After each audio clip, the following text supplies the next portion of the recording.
വേണമെങ്കിലും എനിക്ക് പറയാൻ സാധിക്കണം, ഈ ലോകത്തിൽ എല്ലാത്തിനേക്കാൾ ഉപരിയായി അവൈലബിൾ ആയതുകൊണ്ട് മാത്രമല്ല, ഉണ്മയിൽ ഞാൻ എൻ്റെ അമ്മയെ സ്നേഹിക്കുന്നു എന്ന് പറയാൻ സാധിക്കുമ്പോൾ മാത്രമാണ് എൻ്റെ സ്നേഹം യഥാർത്ഥമാകുന്നത്. അല്ലേ? ഞാൻ പറഞ്ഞത് മനസ്സിലായോ? ഇങ്ങനെയൊന്ന് ദൈവസ്നേഹത്തെ നിങ്ങൾ ചിന്തിച്ചേ.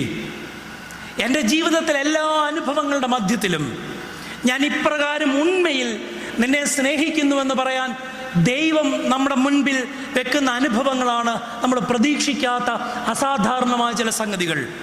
എന്നെ പരിചയപ്പെടുത്തിയപ്പം വളരെ സന്തോഷം തോന്നി. എനിക്ക് ഇത്രയും വലിയ വാക്കുകളൊക്കെ പറഞ്ഞ് എൻ്റെ തല ഇങ്ങനെ ഉത്തരത്തിൽ പോയി ഇടിക്കുന്ന പോലെ എന്നെ പൊക്കി പറഞ്ഞു. 29-ാമത്തെ വയസ്സിൽ കിഡ്നി കൊടുത്തച്ഛനാണ് ഞാൻ. എൻ്റെ സാക്ഷ്യം പോലെ എല്ലായിടത്തും പറയും, മുൻപേ കേട്ട വൈദികരുണ്ട്, അന്നേരായ വൈദികരനോട് ക്ഷമിക്കണം. എൻ്റെ സാക്ഷ്യം പോലെ ഞാൻ പറയുന്ന എൻ്റെ ജീവിതാനുഭവമാണ്. വേദപുസ്തകത്തിൽ ദൈവത്തിന് വേണ്ടി ഇറങ്ങിപ്പുറപ്പെട്ട ഭോഷന്മാരായ ഒരുപാട് മനുഷ്യരെക്കുറിച്ച് പറയുന്നുണ്ട്. സ്തെഫാനോസ് എമ്മാസനാണ്